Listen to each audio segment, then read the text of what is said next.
So, hi everyone, this is Samir and I welcome you all in our Vyasa IS platform. Guys, आज हम लोग बात करेंगे आपके यूपीएससी सीएससी 2023 के प्रीलिम्स पेपर के बारे में। आज हम यहाँ पे इसके कंप्लीट इकोनॉमी के क्वेश्चंस उठाएंगे जिनको मैं आपको बहुत डिटेल में समझाऊंगा। यानी हम एक तो आंसर की समझेंगे, ठीक है, एंड उसके बाद में वो आंसर की करेक्ट क्यों है उसका रीजन भी बताऊंगा।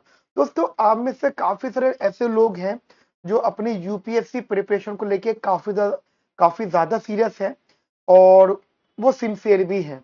दोस्तों, अगर आप किसी भी एग्जाम की तैयारी कर रहे हो तो ध्यान रखना, वो एग्जाम की तैयारी अधूरी है जब तक आप उसके प्रीवियस ईयर पेपर को एक बार ना सॉल्व कर लो, एक बार एनालाइज ना कर लो। अगर आप ऐसा नहीं करते हो then you are not a part of any competition.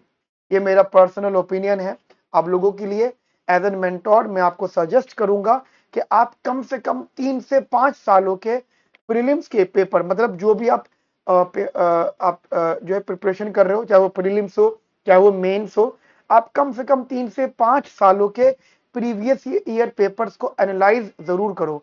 उससे होगा ये, आपको ये पता लग जाएगा कि पेपर में किस तरीके के क्वेश्चन पूछे जाते हैं और आपको उन्हें सॉल्व करने में कितने एफर्ट लगाने की जरूरत है। तो आज हम यही सब कुछ डिस्कस करेंगे और वीडियो को लास्ट तक देखिएगा। कोई भी अगर आपकी क्वेरी है, अगर कहीं पर भी आपको लगता है कि यहाँ पे हमें डाउट है, सर आपने ज्यादा एक्सप्लेन नहीं करा, शॉर्ट में एक्सप्लेन करा, तो आप अपना वैल्यूएबल कमेंट वीडियो के कमेंट सेक्शन में जरूर पोस्ट कर सकते हैं। वीडियो को अपने फ्रेंड्स में शेयर जरूर करें, लाइक करें, चैनल को सब्सक्राइब करें। और दोस्तों, हमारा एक टेलीग्राम चैनल भी है जिसको आप ज्वाइन कर सकते हैं। एंटायर इंफॉर्मेशन आप लोगों को रेगुलरली वहां पर मिलती रहेगी। तो जल्दी से शुरू करते हैं, कॉपी पेन निकाल लीजिए, बढ़िया तरीके से चीजों को नोट करिएगा। Let's begin. तो गाइस, यहाँ पे आपके सामने स्क्रीन पर पूरा एक पीडीएफ शेयर हुआ है, ठीक है, जिसमें हम 2023, जैसे कि मैंने आपको बता दिया है, 2023 का प्रीवियस ईयर पेपर डिस्कस कर रहे हैं। गाइस, मैं आपको बताना चाहूंगा कि 2023 में टोटल जो क्वेश्चंस आए थे आपके, टोटल क्वेश्चंस वो 16 थे, ठीक है। 16 क्वेश्चन थे जो प्योरली इकोनॉमी से कनेक्टेड थे। जैसे कि आपको पता है कि 100 क्वेश्चंस पेपर में आने हैं और economy is one of the pillar of your entire prelims paper. Her question 2 marks का होगा, राइट। इसका मतलब 200 मार्क्स की टोटल मार्क्स है इसके। और जो इसकी कट ऑफ रहती है वो 100 से कम ही रहती है। एक मैंने वीडियो ऑलरेडी बना रखा है कट ऑफ्स को लेकर, वो 100 से कम रहती है। तो इसका मतलब यही है कि अगर आप इकोनॉमी जैसे सब्जेक्ट को बढ़िया तरीके से तैयार कर लेते हो, और मोरलेस ये इकोनॉमी में से 12 से 20 क्वेश्चन, मतलब 15 से 20 क्वेश्चन भी आप कह सकते हो हर साल। बस 2022 में इन्होंने 13 क्वेश्चन पूछे थे, उसके अलावा 15 से 20 क्वेश्चन की ये रेंज रखते हैं और हर क्वेश्चन 2 नंबर का होता है। इस हिसाब से आप देखें तो 30 to 40 मार्क्स आपके यहाँ से कंफर्म हो सकते हैं यदि आप इसको बढ़िया तरीके से तैयार कर लें। और आपको अपने 4 पिलर्स में से अगर आपने इस पे 3 पिलर्स को भी बहुत अच्छे से स्ट्रॉन्ग कर लिया, ठीक है, एक इकोनॉमी हो गया, बाकी 2 अब दूसरे पिलर से नहीं, दूसरे सब्जेक्ट आप फोकस कर सकते हो, तो आप प्रीलिम्स में बहुत इजीली स्कोर कर सकते हो जिससे कि आप कट ऑफ क्रॉस कर जाओ। एक मेरा पर्सनल सजेशन है आपको। तो ध्यान रखना, टोटल 16 क्वेश्चन पूछे थे और 16 क्वेश्चंस में करंट अफेयर हमने कुछ यहाँ पे रखे हैं, कुछ नहीं रखे हैं, क्योंकि कुछ करंट अफेयर्स में इकोनॉमी का भी डिस्कशन था और थोड़ा थोड़ा सा ज्योग्राफिकल कंसेप्ट भी इंक्लूडेड था, मतलब वर्ल्ड वाइड कंट्रीज की इकोनॉमी, तो वो फिर ज्योग्राफिकली भी आ गया, इकोनॉमिकली भी आ गया, तो उन क्वेश्चन को हमने यहाँ पे नहीं रखा। तो करंट अफेयर अलग है जो इकोनॉमी से भी करंट कनेक्टेड है, मोरलेस वो 3 से 4 क्वेश्चन और मान लो, ठीक है। तो ये प्योरली इकोनॉमी के क्वेश्चन है। तो जल्दी से शुरू करते हैं हम लोग अपना फर्स्ट क्वेश्चन क्या कहता है, आपको जरा ध्यान से रीड करिएगा। कहते हैं with reference to central bank digital currencies, इसको हम कभी कभी सीबीडीसीज भी बोलेंगे, ठीक है, सेंट्रल बैंक डिजिटल करेंसीज। इन्होंने हमें 2 स्टेटमेंट दिए, हमें बताना है कि इन दोनों स्टेटमेंट से कौन सी स्टेटमेंट ट्रू है, दोनों सही है या फिर दोनों गलत है, कौन सी सही है। पहली स्टेटमेंट है, हम ध्यान रखना, वो CBDC की बात कर रहा है, यानी सेंट्रल बैंक डिजिटल करेंसीज। ये एक तरह का टेक्निकल जो है ट्रांसफर मेथड है, जिसमें हम लोग ऑनलाइन ट्रांजेक्शन्स करते हैं। ठीक है, ऑनलाइन ट्रांजेक्शन्स करते हैं जो वर्ल्ड वाइड रहता है। जैसे आज की डेट में यदि आप, चलो वर्ल्ड वाइड भी नहीं, अगर हम जनरल बात करें, अगर हम किसी को पैसे भेजना चाहते हैं तो सेकंड में पैसे जाते हैं। ठीक है, सेकंड्स लगते हैं, पैसे जाते हैं। लेकिन आज से 10 साल पहले, 15 साल पहले पैसे कैसे जाते थे? हम सिंपली बैंक जाते थे, बैंक में जनरली ट्रांसफर वगैरह करवाते थे, या फिर चेक के थ्रू होता था, ड्राफ्ट के थ्रू होता था, बड़ा लंबा प्रोसेस होता था, उसमें पैसे भी कटा करते थे। बट ये एक अलग मेथड है। अब उन्होंने दो ऑप्शन आपको दिए हैं। पहला स्टेटमेंट है, statement, it is possible to make payments in a digital currency without using US dollar और स्विफ्ट सिस्टम। देखो ध्यान रखना, पहले तो यूएस डॉलर सिस्टम समझ लो। हम सबको पता है कि वर्ल्ड में इस टाइम दो करेंसीज ऐसी हैं जो एक्सेप्टेबल है, एक यूएस और एक यूरो, दो करेंसीज हैं। लेकिन जब हम लोग डिजिटल डिजिटल करेंसीज की बात करते हैं, ठीक है, मतलब मैं भी पढ़ाता हूँ और मैंने भी दूसरी कंट्रीज में, जैसे एलएसी के कुछ बैचेज में ले लेता हूँ, ऑस्ट्रिया के कुछ बैचेज ले लेता हूँ, बर्लिन यूनिवर्सिटी के कुछ स्टूडेंट्स का बैच ले लेता हूँ, तो मुझे इजीली वहां से पेमेंट आ जाती है। राइट, मेरे को सिंपल वो ट्रांसफर कर देते हैं और मेरे अकाउंट में पैसे आ जाते हैं। तो डिजिटल करेंसी ट्रांसफर बहुत इजी है। ठीक है, ये मैं खुद प्रैक्टिकली देख चुका हूं। तो वो कह रहे हैं यूएस की और स्विफ्ट सिस्टम। अच्छा, आपको ना ये स्विफ्ट की फुल फॉर्म पता नहीं चाहिए, मैं आपको बताता हूँ, मैं आपके लिए लिख देता हूँ। That is society for world wide interbank interbank telecommunication. एक चीज ध्यान रखना, इसकी फुल फॉर्म आपको पता होनी चाहिए। यदि कभी कभी हो सकता है कि ये फुल फॉर्म भी पूछ लें आपसे, कभी कभी हो सकता है। तो स्विफ्ट की फुल फॉर्म है society for world wide interbank telecommunication. ठीक है, जो इंटरबैंक का टेलीकम्युनिकेशन है वो वर्ल्ड वाइड एक सोसाइटी बना दी इन्होंने। तो ये कह रहे हैं कि डिजिटल करेंसी ट्रांसफर पेमेंट के लिए हमें इन दोनों की जरूरत नहीं पड़ेगी। मैं आपको बताना चाहता हूं, ये करेक्ट स्टेटमेंट है। According to me this is the correct statement. अब सुन लो क्यों, इसका रीजन है, एक्चुअली ये जो हमारा डिजिटल करेंसी ट्रांसफर मेथड होता है, इसमें एक पोटेंशियल होता है जो आपके इंटरमीडियरीज जैसे हमारा स्विफ्ट हो गया या यूएस डॉलर सिस्टम हो गया। ठीक है, ये जो है ना, दीज आर दी इंटरमीडियरीज। ठीक है, दे आर कौन कौन से, एक US dollar system and Swift system. ये दोनों सिस्टम को रिमूव कर सकता है, इसमें पोटेंशियल होता है डिजिटल करेंसी। क्यों? क्योंकि ये लोग चार्जेस लेते हैं, इनके काफी ज्यादा रेस्ट्रिक्शंस होते हैं। ठीक है, तो हमारा जो डिजिटल करेंसीज का ट्रांसफर पेमेंट मेथड है वो हो जाता है, और उसमें किसी भी प्रकार का, जनरली अगर मुझे ट्रांसफर करना पड़ता है, तो मेरे को इन प्रकार के इंटरमीडिएट की जरूरत नहीं पड़ती। सो this is the correct statement मेरे हिसाब से। अगर ये करेक्ट स्टेटमेंट है तो ऑप्शन डी गलत हो गया, ऑप्शन बी गलत हो गया। उसके बाद में अगला स्टेटमेंट पढ़ते हैं, कहते हैं a digital currency can be distributed with a condition programmed. ठीक है, एक कंडीशन होती है, condition programmed into it such as a time frame for spending it. एक बात ध्यान रखना, जो डिजिटल करेंसी होता है, जब हम उसमें इन्वॉल्व होते हैं, जब उसके थ्रू ट्रांजेक्शन कर रहे होते हैं, तो ये बात कंफर्म होती है कि उसमें एक टाइम फ्रेम होता है। यदि हम उस टाइम फ्रेम में ट्रांजेक्शन नहीं करते हैं तो वो जो हमारा जो ट्रांजेक्शन प्रोसेस होता है वो एक्सपायर्ड हो जाता है। आपने कभी कभी देखा भी होगा, आप ऑनलाइन ट्रांजैक्शन करना चाहते हो या अपने ऑनलाइन फाइनेंशियल एप्लीकेशंस खोले हुए होते हो, तो थोड़ी देर बाद वो एक्सपायर्ड हो जाता है। ठीक है, लॉग आउट हो जाता है अपने आप। तो ये बात भी करेक्ट है दोस्तों, दोनों स्टेटमेंट करेक्ट है। तो according to me the right answer is C, both 1 and 2। Clear है? अच्छा, मैंने आपके लिए एक आसानी कर दी है। मैंने आपको ना एक्सप्लेनेशन भी दे दी है कि कोई भी आंसर सही है तो वो क्यों है। तो यहाँ मैंने आपको बता दिया, जो चीज ऊपर लिखी है वो बता दी है कि एक तो ये बाईपास कर देता है इंटरमीडिएरीज किन किन को, स्विफ्ट और यूएस डॉलर सिस्टम को, और ये डायरेक्ट एंड एफिशिएंट ट्रांजेक्शन कर पाता है। मतलब जो अपना करेंसी डिजिटल करेंसी मेथड है, this is basically useful in the direct and efficient transaction. तो this is statement correct. Second thing, अच्छा यही बात कर रहे हैं देखो सीबीडीसी, ठीक है, central bank digital currencies could potentially reduce reliance on intermediaries in some cases, ठीक है, इन सम केसेस। आगे बात करें, उसके बाद कहते हैं statement two digital currencies can be program with rules and restriction using smart contract.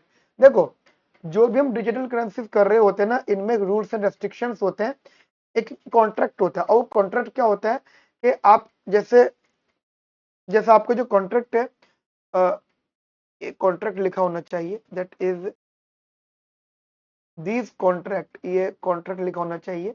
These contract manage spending, activate deactivate features और even cause the currency to expire if not used within a time frame. अगर time frame में use नहीं होगा तो expire हो जाएगा। तो इसका मतलब मैंने जो आपको बताया वो करेक्ट स्टेटमेंट है, ठीक है। क्वेश्चन नंबर 1 क्लियर है आप लोगों को? क्लियर। तो क्वेश्चन नंबर 1 का आंसर है सी। आगे बढ़े, आगे बढ़ते हैं। अच्छा ये और भी इसमें इंपॉर्टेंट इंफॉर्मेशन दे रखी है। widespread CBDC adoption could significantly impact the financial landscape. Payment could become faster, more efficient, more secure. चले अच्छा, अभी इसमें एक चीज और इंपॉर्टेंट आती है, मैं आपको और बता देता हूँ। देखो लेकिन इसमें चैलेंजेस होते हैं ऑनलाइन ट्रांजैक्शन में। एक साइबर सिक्योरिटी होती है, फाइनेंशियल स्टेबिलिटी बहुत दिक्कत करती है, और इफेक्टिवनेस ऑफ मॉनेटरी पॉलिसी। ये सब प्रॉब्लम्स, ये चैलेंजेस होते हैं जब आप लोग डिजिटल करेंसी का मेथड यूज करते हो, ठीक है। तो ये चीज आप थोड़ा सा अपने माइंड में रखना, ठीक है। चलो क्वेश्चन नंबर 2 देखते हैं, जरा ध्यान से देखिएगा। Question number 2, okay. तो क्वेश्चन नंबर 2 ध्यान से पढ़िएगा। ये एक्चुअली जो क्वेश्चन है हमारा, ये पेंडेमिक से रिलेटेड है और बहुत इंपॉर्टेंट है। मतलब एक जनरल इकोनॉमिक्स की नॉलेज भी आपको यहाँ पे बिल्ड करेगा ये। तो क्वेश्चन नंबर 2 में हमें 2 स्टेटमेंट दे रखी है, पढ़ते हैं एक बार हम स्टेटमेंट को। पहली स्टेटमेंट है, कहते हैं in the post pandemic रेसेंट past, जो 2023 का पेपर है ये, तो वो 2021 और 22 की बात कर रहे हैं, या 2020-21 की बात कर रहे हैं, ठीक है। कहते हैं वर्ल्ड में many central bank worldwide had carried out interest rate hikes, यानी वर्ल्ड के बहुत सारे बैंक्स ने, सेंट्रल बैंक्स ने इंटरेस्ट रेट हाई कर दिया। एक बात ध्यान रखना, इंटरेस्ट रेट को चेंज करना नो डाउट सेंट्रल बैंक के कंट्रोल में होता है। बहुत सारी इंस्ट्रूमेंट्स होते हैं जिनसे वो इंटरेस्ट रेट को वेरी कर सकते हैं, एंड समहाउ उनके उनके जो इंस्ट्रूमेंट्स होते हैं उस या उनकी जो पॉलिसी होती है, उससे हम बेटा मॉनेटरी पॉलिसी के नाम से भी जानते हैं। तो माइंड में ध्यान रखना कि सेंट्रल बैंक की कुछ भी पॉलिसी होगी तो वो मॉनेटरी पॉलिसी से कनेक्टेड होगी। दो ही प्रकार की पॉलिसीज होती हैं, monetary policy, physical policy. Monetary policy central bank से कनेक्ट होती है, फिजिकल पॉलिसी गवर्नमेंट से कनेक्ट होती है। क्लियर है मेरी बात आपको ये? And after that first statement clear हो गई आपको। अभी इसके बारे में बात करते हैं। देखो ये तो बात ट्रू है कि हाँ इंटरेस्ट रेट को बढ़ा दिया गया था, ये बात तो ट्रू है, लेकिन हमें डिस्कस करना है क्यों बढ़ाया था। इसलिए सेकंड स्टेटमेंट भी देखते हैं। कहते हैं central bank generally assume that they have a ability, मतलब सेंट्रल बैंक को लगता था कि उनके पास ये एबिलिटी है to counteract the rising consumer prices, मतलब वो कंज्यूमर प्राइसेस को कंट्रोल कर सकते हैं विया मॉनेटरी पॉलिसी। तो मुझे ना देखने में दोनों स्टेटमेंट का कनेक्शन दिख रहा है। क्या? पहली स्टेटमेंट तो कहती है कि सेंट्रल बैंक ने मॉनेटरी पॉलिसी लगा दी, ठीक है। सेकंड स्टेटमेंट कहती है कि सेंट्रल बैंक सोच रहा है, सेंट्रल बैंक क्या ऐसा करे या ऐसा ना करे। तो इसका मतलब ये हो गया ना कि इन दोनों का आपस में कनेक्शन है। एक जो स्टेटमेंट है दूसरी स्टेटमेंट की कह सकते हो उसकी रिस्पेक्ट में है, उसकी एक्सप्लेनेशन है ना। अगर एक स्टेटमेंट हो रही है तो दूसरी स्टेटमेंट भी होगी। तो मैं आपको बता देता हूँ, क्योंकि ऐसा मैं इसलिए भी कह रहा हूँ, मुझे उन्होंने ऑप्शन इसी प्रकार दे रखे हैं, ठीक है। और ऑप्शंस में अगर मैं आपसे बात करूं, ये वाला ऑप्शन गलत है, ये वाला ऑप्शन गलत है, क्योंकि सिर्फ ये कहना कि कौन सा स्टेटमेंट सही है कौन सा स्टेटमेंट, क्योंकि ये एक एक यूनिवर्सल स्टेटमेंट नहीं है, ये उस टाइम कुछ हुआ था, ठीक है। और यहाँ पे ये आइडियाज की बात कर रहे हैं। तो देखो दोनों स्टेटमेंट से मेरे अकॉर्डिंगली पहले स्टेटमेंट कहते हैं both statement are correct and statement 2 is the correct explanation for statement 1। Statement 2 जो है वो स्टेटमेंट 1 के लिए करेक्ट स्टेटमेंट है। एक बार होल्ड कर लेते हैं इस बात को। Both statement 1 and 2 correct and statement 2 is not the correct explanation for statement 2। देखो अगर सेंट्रल बैंक को ये लगता, मान लीजिए आपको लगता है कि आप पढ़ाई कर सकते हो, आप यूपीएससी क्लियर कर सकते हो, तो आपने यूपीएससी क्लियर कर लिया। समझ में आई मेरी बात? इसका मतलब जो हमारी सेकंड स्टेटमेंट है कि हम यूपीएससी क्लियर कर सकते हैं, वो कर लिया की सबसेट है। समझ में आई? तो मेरे accordingly statement option number 1 is correct, क्योंकि जो स्टेटमेंट नंबर 2 है वो पहले स्टेटमेंट का एक रैशनल है, एक प्रकार का एक्सप्लेनेशन है। क्लियर है? तो मेरे हिसाब से ऑप्शन ए इज करेक्ट। और अगर थोड़ी बहुत भी कंफ्यूजन है आपको, तो मैंने यहाँ पे आप लोगों के लिए एक एक्सप्लेनेशन दे रखी है। कहते हैं स्टेटमेंट 1 करेक्ट है। Recent central bank actions reflect this principle. With post-pandemic recoveries, many have raised interest rate to combat inflation. Inflation को combat करने के लिए, ठीक है। इसके बारे में अभी हम लोग डिस्कस करेंगे। इसमें स्टेटमेंट 2 ये भी करेक्ट है। This statement explains the rationale behind statement 1. Central bank believes raising interest rate can influence borrowing, spending and economic activity. ठीक है, अब समझना ध्यान से। स्टेटमेंट 2 क्यों करेक्ट है? क्योंकि स्टेटमेंट 1 जो है वो स्टेटमेंट 2 जो स्टेटमेंट 1 का रैशनल बिहाइंड है, एक बात। दूसरी चीज, क्योंकि सेंट्रल बैंक को पता है यदि वो इंटरेस्ट रेट बढ़ा देते हैं तो वो इकोनॉमी की बोरोइंग को, स्पेंडिंग को और इकोनॉमिक एक्टिविटी को अफेक्ट करेंगे, जिससे अल्टीमेटली आपका इन्फ्लेशन अफेक्ट होगा। क्लियर है मेरी बात आपको? अब क्वेश्चन ये आ जाता है आपके माइंड में कि सर ऐसे कैसे होगी, आप कैसे कह सकते हो कि इंटरेस्ट रेट का बढ़ना कैसे काम करेगा? देखो सबसे इंपॉर्टेंट बात ये है, जब भी इकोनॉमी के अंदर इंटरेस्ट रेट इंक्रीज होता है तो कॉस्ट ऑफ बोरोइंग बढ़ जाती है।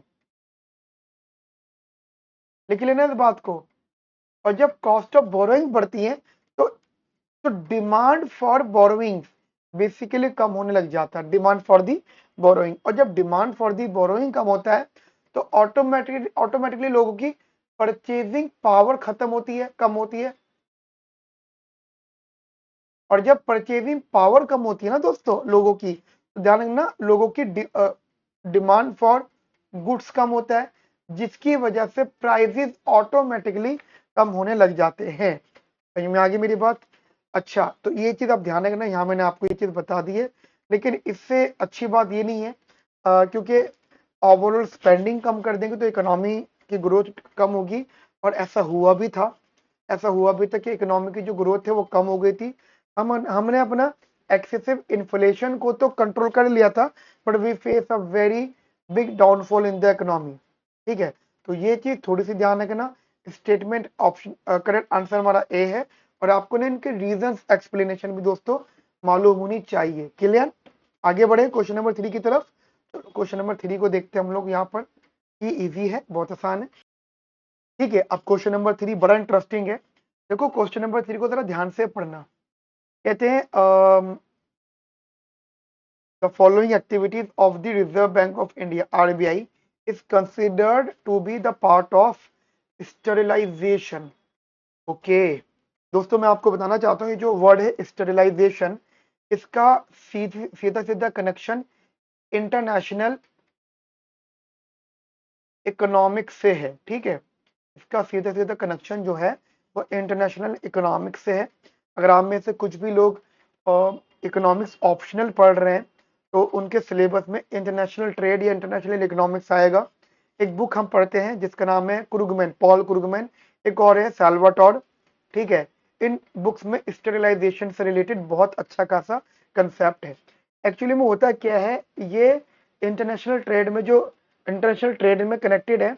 जब हम लोग फाइनेंशियल ट्रांजेक्शन्स करते हैं, मतलब गवर्नमेंट सिक्योरिटीज होती हैं, उसको अगर हम जनरली मनी सप्लाई, अब ऐसा समझना, जब भी हमारी इंटरनेशनल मार्केट में लिक्विडिटी ज्यादा हो जाती है, लिक्विडिटी मतलब पैसा, इंटरनेशनल मार्केट का मतलब हो गया, हम दो कंट्रीज की बात कर रहे हैं, जिस कंट्रीज से हम लोग ट्रेड करते हैं वहां की बात हम कर रहे हैं, ठीक है। वो ट्रेड किसी भी सेंस में हो सकता है, वो आपके एसेट्स में हो सकता है, ठीक है, लिक्विडिटीज में हो सकता है, कुछ भी हो सकता है वो।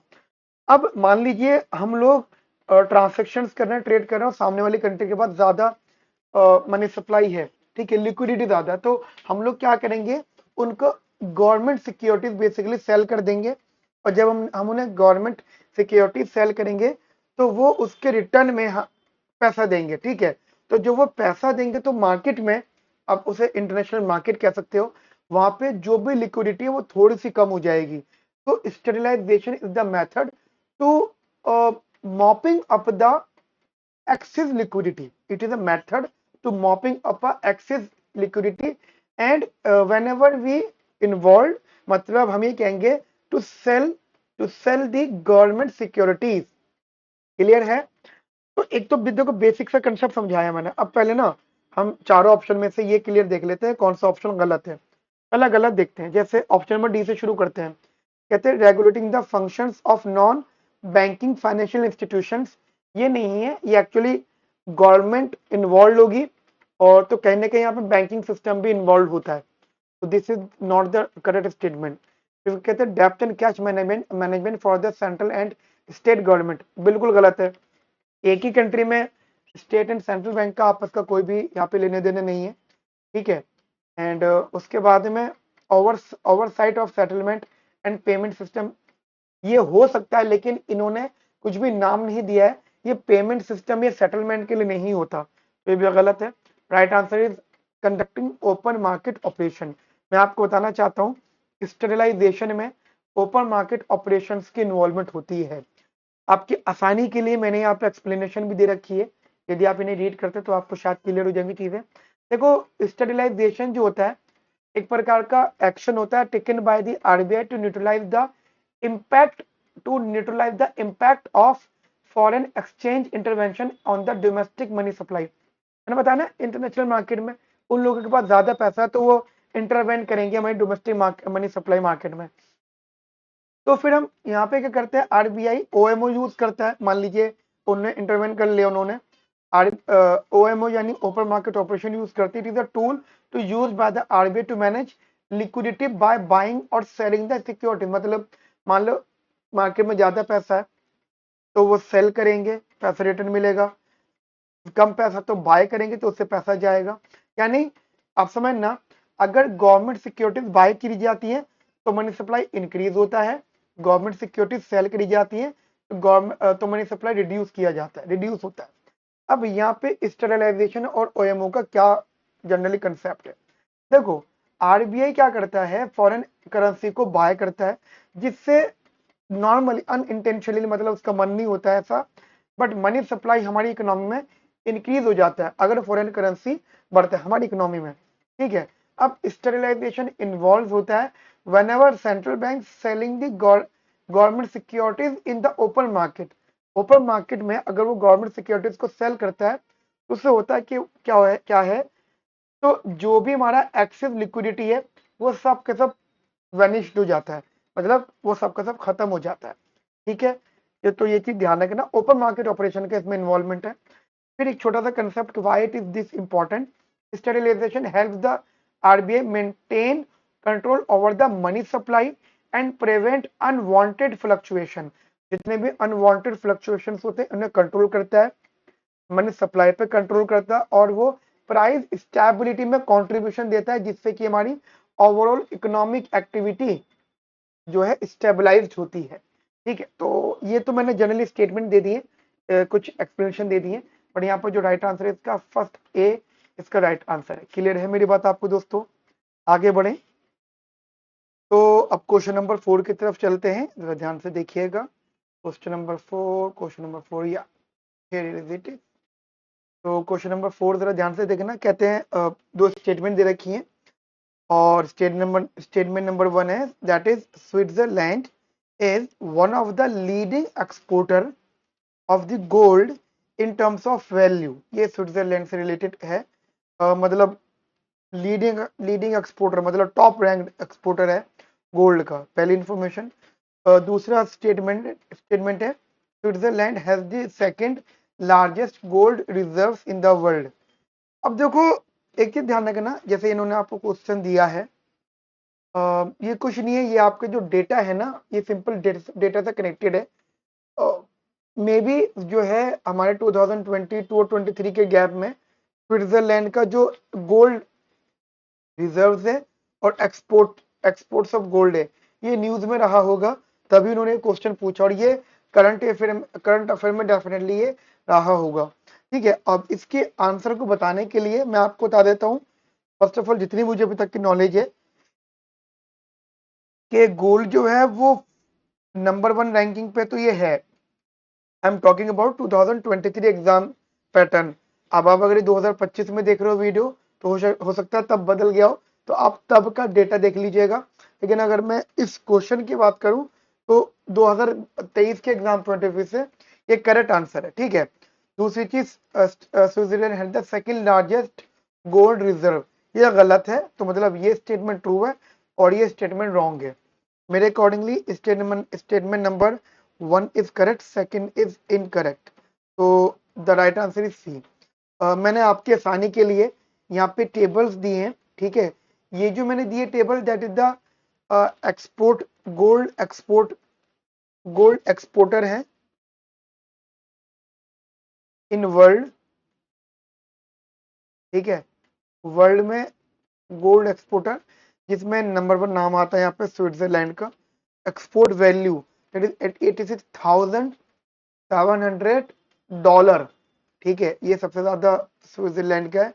और अगर हम टॉप 10 की बात करें तो जनरली सेकंड पे UAE, United kingdom, UK, US, south Africa, Russia, Singapore, Australia और हांगकांग एंड माली।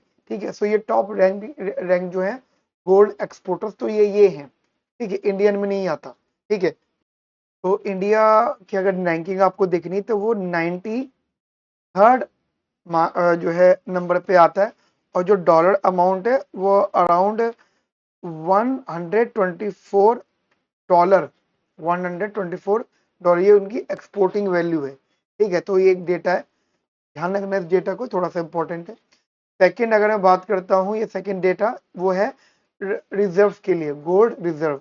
तो ये इस लिस्ट में अगर हम देखते हैं, फर्स्ट पे यूएसए, सेकंड पे जर्मनी, थर्ड पे इटली, फोर्थ पे फ्रांस, फिफ्थ पे रशिया, सिक्स्थ पे चाइना, सेवंथ पे स्विट्जरलैंड है। तो वो कह रहे थे टॉप, तो टॉप पे तो है नहीं, उन्होंने बोला था ना सेकंड लार्जेस्ट, तो वो तो गलत है। सेकंड लार्जेस्ट तो अपनी जर्मनी है, इसका मतलब स्टेटमेंट नंबर 2 गलत है, स्टेटमेंट नंबर 1 सही है। समझ में आई मेरी बात आपको? ये मैंने आपको यहाँ पे इस प्रकार से क्वेश्चन करवाया। उसके बाद में अगला यहाँ पे जो क्वेश्चन देखते हैं अपन लोग, क्वेश्चन नंबर 5 जरा ध्यान से देखेंगे। क्वेश्चन नंबर 5 कहता है statement 1, India account for 3.2% of global exports of good. Okay, 3.2% of global export, world में जितना भी एक्सपोर्ट्स होता है उसका 3.2% इंडिया की साइड से होता है, पहली स्टेटमेंट है। ठीक है, तो 3.2% बेटा, इसके लिए ना आप चाहो तो टेबल देख सकते हो। ठीक है, डेटा गूगल भी आप कर सकते हो इसमें, पर थोड़ी बहुत आपको नॉलेज, ये आपका इको सर्वे से रिलेटेड है। 3.2% जो डेटा है गलत है। ठीक है, दिस इज रॉन्ग डेटा, क्योंकि जो मैंने डेटा पढ़ा है इकोनॉमिक सर्वे में दैट इज अराउंड 1.8%। ठीक है, जो ग्लोबल एक्सपोर्ट ऑफ गुड्स का परसेंटेज है जो इंडिया करता है, ठीक है, एक्सपोर्ट, वो 3.2% नहीं है, दैट इज 1.8%। मेरे हिसाब से अगर ऐसा है तो ये स्टेटमेंट गलत हो गई, क्योंकि डेटा दिया है, जिस डेटा पे ये फोकस्ड है, तो वो डेटा बेटा गलत है। उसके बाद में कहते हैं statement 2, many local companies and some foreign companies operating in India have taken advantage of India's production linked incentive scheme। एक बात ध्यान रखना, that is India production linked incentive scheme, ये बहुत इंपॉर्टेंट है। इस स्कीम के बारे में पहले आप समझ लो। ये स्कीम बेसिकली जो डोमेस्टिक मैन्युफैक्चरिंग है ना, उसे प्रमोट करती है और ये लोकल कंपनीज को भी मदद करती है, लेकिन साथ में जो बाहर की कंपनीज इंडिया में काम कर रही हैं और जो डोमेस्टिकली प्रोडक्ट्स को बना रही है, जो डोमेस्टिक के गुड्स हैं, वो उनको जो प्रोड्यूस कर रही है, उनको ये बहुत ज्यादा मदद करती हैं। ठीक है, तो मेरे हिसाब से this is the correct statement. ठीक है, ये सपोर्ट करती है, मैंने पढ़ा है इसके बारे में और आप लोगों ने भी इसको पढ़ते हुए स्टडी करा होगा। अब मैंने इसके हिसाब से अब देखते हैं कि कौन सा स्टेटमेंट सही है, मतलब कौन सा ऑप्शन सही है। स्टेटमेंट 1 जो है वो इनकरेक्ट है, स्टेटमेंट 2 इज करेक्ट। तो ये दोनों ऑप्शन तो गलत हो गए, क्योंकि दोनों ऑप्शन में बेटा ये दोनों स्टेटमेंट, दोनों ऑप्शन दोनों स्टेटमेंट को सही बता रहे हैं, तो वो तो गलत है। उसके बाद वो कहते हैं फर्स्ट स्टेटमेंट इज करेक्ट, ये भी गलत, तो right answer is D. Statement 1 is incorrect but statement 2 is correct. Clear? अब मैंने ना देखो आपको थोड़ा सा एक्सप्लेनेशन भी दे रखा है। अच्छा, राइट आंसर भी आ गया, एक्सप्लेनेशन भी दे रखा है, थोड़ा सा इंपॉर्टेंट रहेगा। देखो पहले तो डेटा, WTO के डेटा के अकॉर्डिंगली, रिपोर्ट के अकॉर्डिंगली, जो ग्लोबल कंट्रीब्यूशन है, मतलब ग्लोबल एक्सपोर्ट ऑफ गुड्स में इंडिया का जो कंट्रीब्यूशन है, दैट इज ओनली 1.8%। तो उस हिसाब से हमारी स्टेटमेंट नंबर 1 गलत जो है डेटा प्रोवाइड कर रही है। उसके बाद the production link incentive that is PLI program provide financial rewards to companies for increase sales of goods manufacture domestically in India. अब उसमें लोकल कंपनीज तो आ ही जाएंगी, फॉरेन कंपनीज भी आ जाएगा। ठीक है, राइट। मतलब डोमेस्टिक कंपनीज को ये सपोर्ट करते हैं to expand production, create more jobs, है ना, lesson India dependence on imports. मतलब ये इंडिया के लिए एक लेसन हो जाता है कि डिपेंडेंस ऑन इंपोर्ट नहीं रखना है, हमें अपने यहाँ पे गुड्स को प्रोड्यूस करना है एंड देन एक्सपोर्ट भी करना है। तो इस हिसाब से correct answer is D. Clear है आपको मेरी बात बेटा? ओके, आगे बढ़े। ठीक है, नाउ क्वेश्चन नंबर 6, जरा ध्यान से रीड करिएगा आप। कहते हैं कंसिडर द फॉलोइंग स्टेटमेंट। दो स्टेटमेंट दिए इन्होंने हमें यहाँ पर। कहते हैं स्टेटमेंट 1 में कहते हैं interest income from deposits, interest income from deposits in infrastructure investment trust, that is infrastructure investment trust distributed to their investors.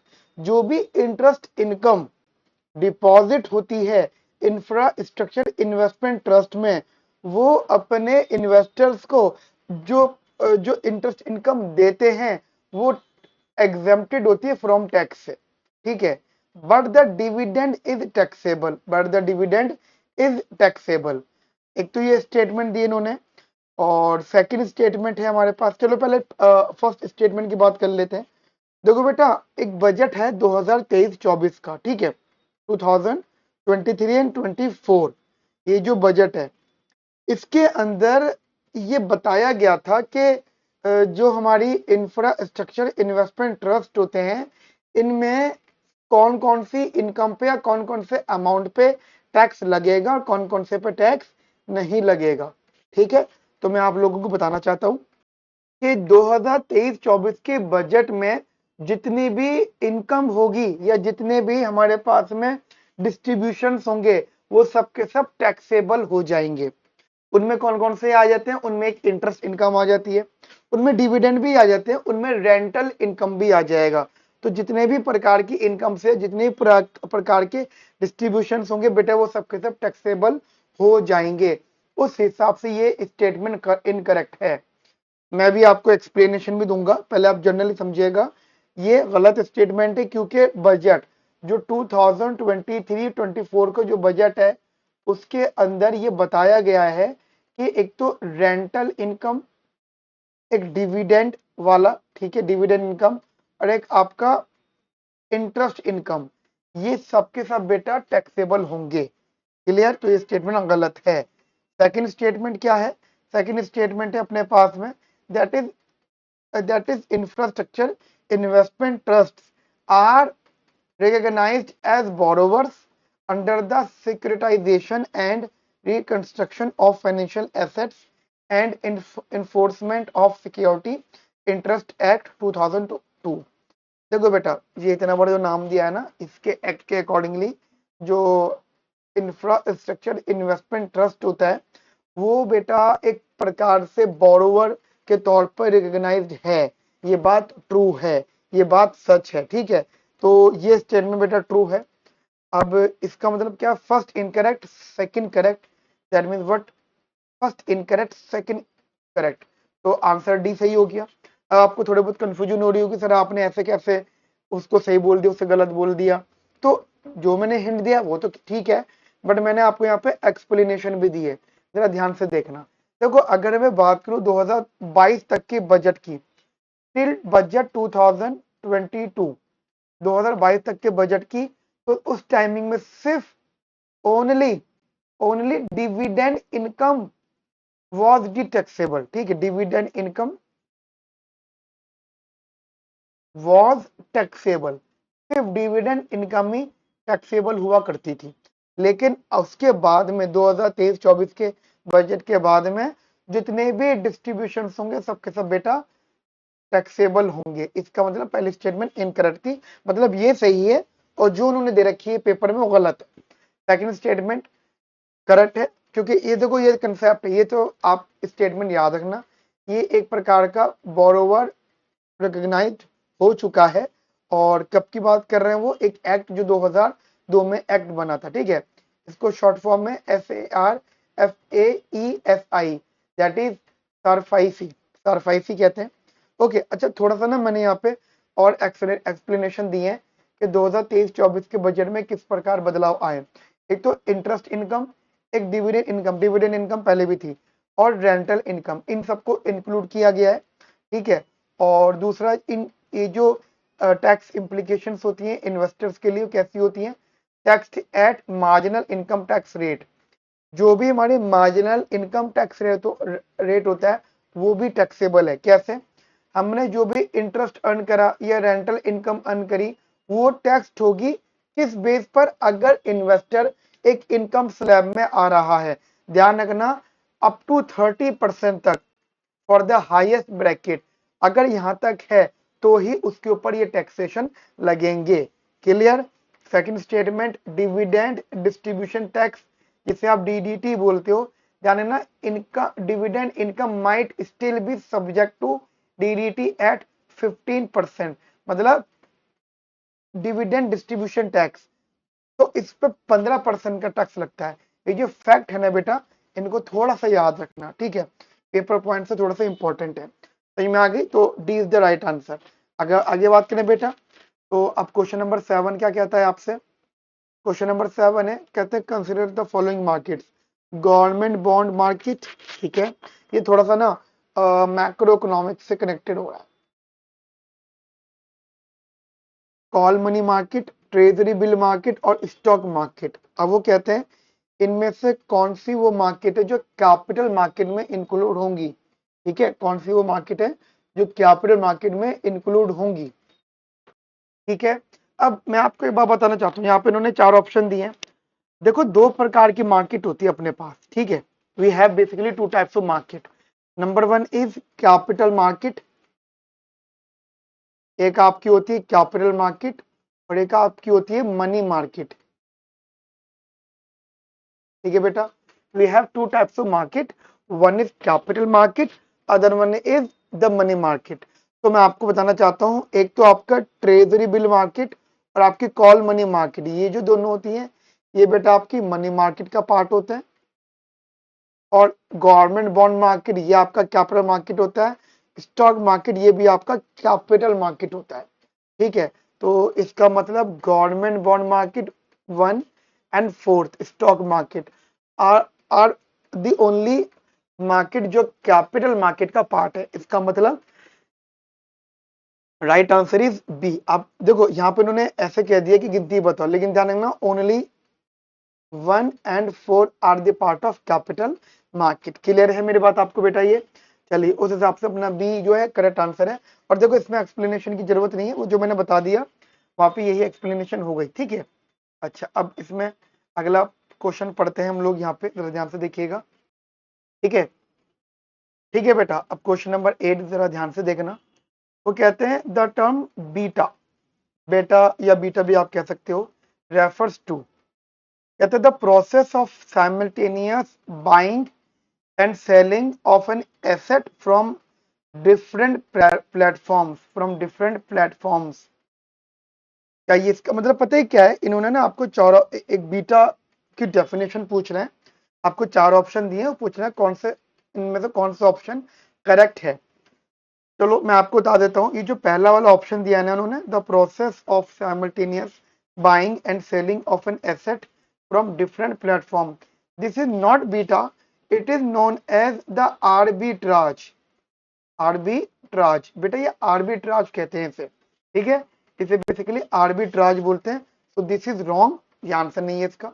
दूसरा ऑप्शन है an investment strategy of a portfolio manager to balance risk versus reward. देखो, एक investment strategy होती है portfolio manager की, जिसमें वो risk और रिवॉर्ड मतलब रिटर्न उसको बैलेंस करते हैं। So this is not beta, it is known as basically risk management, ठीक है।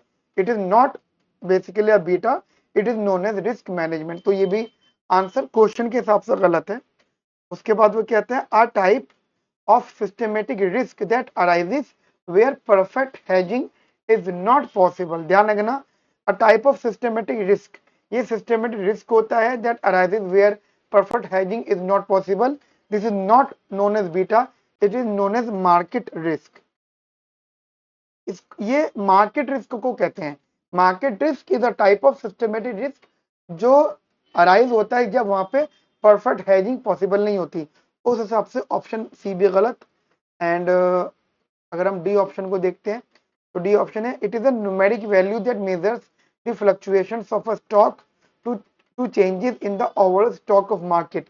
यस बेटा, this is the correct answer. Actually जो बीटा कंसेप्ट है ना, बीटा कंसेप्ट, इसका जो कनेक्शन है वो CAPM से, that is capital asset pricing model. ये आप लोग अगर आपने इकोनॉमिक्स ऑप्शनल सब्जेक्ट लिया हो ऑप्शनल में, तो आप वहां पे फाइनेंशियल इकोनॉमिक्स में पढ़ोगे, फाइनेंशियल इकोनॉमिक्स में या फिर मनी एंड बैंकिंग में आप वहां पे पढ़ोगे, ठीक है। ये उसके बीच का मतलब जो बीटा होता है ये वहां पे यूज होता है CAPM में। और जो CAPM होता है वो एक प्रकार से सिस्टमेटिक रिस्क और एक्सपेक्टेड रिटर्न्स के बीच में एक रिलेशनशिप शो करता है। यहाँ पे ना मैंने आपको कुछ स्टेटमेंट दी है, जरा ध्यान देना। ये भी देखो, it is use to calculate the expected return based on the risk and the cost of the capital.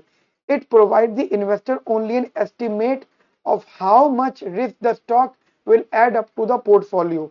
समझ में आई? ये रिस्क को बेसिकली कैलकुलेट करता है। It is a numeric value, it is not a qualitative value, it's a numeric value, quantitative value.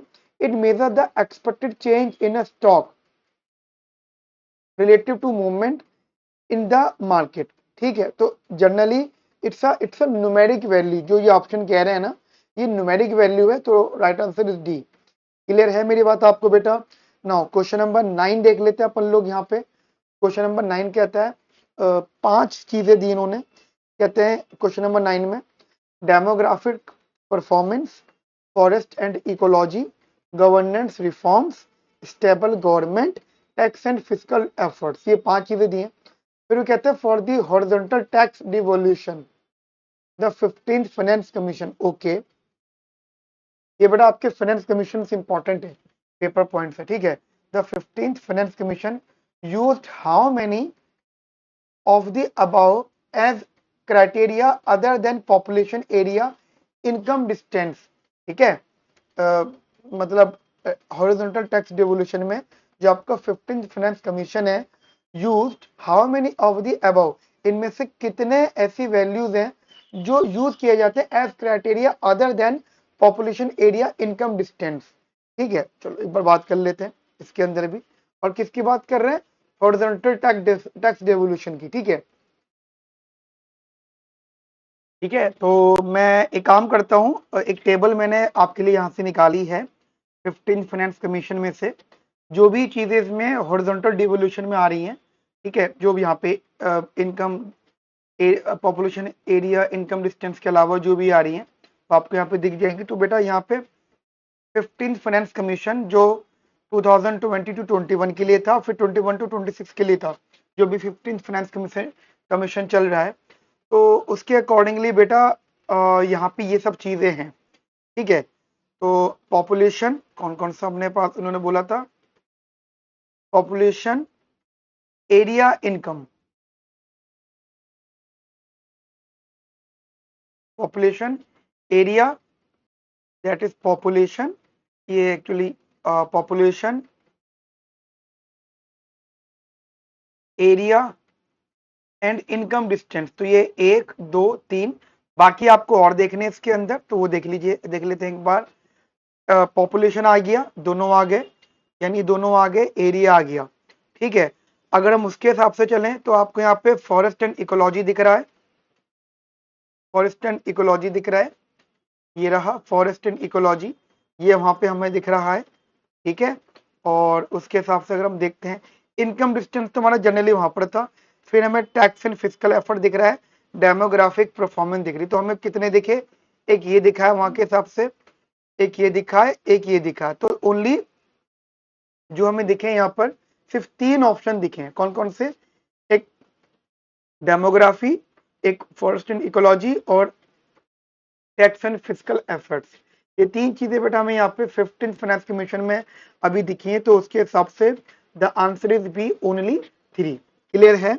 अच्छा, अब अगर generally आप बात समझो, जैसे ये 3 चीजें हैं तो इनके बारे में अगर आप यहाँ पे ध्यान से समझो, जैसे हमारा सबसे पहला डेमोग्राफी ट्रांसिशन या डेमोग्राफी परफॉर्मेंस, देखो यहाँ पे हम उस पॉपुलेशन की बात कर रहे हैं जो जो population growth, demographic composition and demographic changes, ये उस प्रकार की यहाँ पे डेमोग्राफिक परफॉर्मेंस की बात कर रहे हैं। जब हम कहते हैं forest and ecology, so it is basically included preservation and conservation of forest, biodiversity and ecological balances, तो ये उन प्रकार की बातों की डिस्कशन कर रहे हैं, ठीक है। तो उसके हिसाब से the answer is B only 3। Clear है, बढ़िया तरीके से। चलो क्वेश्चन नंबर 10 देखते हैं अपन लोग यहाँ पर अभी, ठीक है।